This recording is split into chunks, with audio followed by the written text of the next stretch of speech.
জান, আমি তোমাকে 10টা প্রশ্ন করব, তুমি কি উত্তর দিতে পারবে? পারবো। 1, ভালোবাসা কি সময়ের সাথে সাথে পরিবর্তন হয়? সত্যিকারের ভালোবাসা কখনো পরিবর্তন হয় না। 2, আমাদের দুজনের মধ্যে ভালোবাসা কি চিরকাল থাকতে পারে? দুইজন ঠিক থাকলে অবশ্যই থাকবে। 3, ভালোবাসার জন্য কি ত্যাগ স্বীকার করা জরুরি? হ্যাঁ, অনেক ইচ্ছে স্বপ্ন ত্যাগ করতে হয়, তবে এটা সবার জন্য না। 4, ভালোবাসা কি শুধু অনুভূতি নাকি কাজেও প্রকাশ করা উচিত?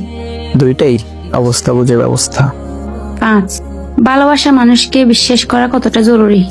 ভালোবাসলে সবটা দিয়ে বিশ্বাস করা জরুরি। তাহলে তুমি আমাকে কতটা বিশ্বাস করো? যতটা ভালোবাসি।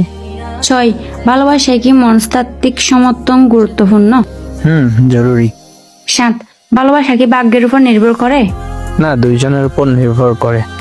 8, ভালোবাসায় কি পরস্পরের স্বাধীনতা গুরুত্বপূর্ণ? জি। 9, ভালোবাসা কি সময়ের সাথে সাথে গভীর হয়? 10, ভালোবাসা কি জীবনের সবচেয়ে গুরুত্বপূর্ণ অংশ? অনেকটা এমন। তাহলে তোমার জীবনের সব থেকে গুরুত্বপূর্ণ অংশ কোনটা? ফ্যামিলি আর ভালোবাসা।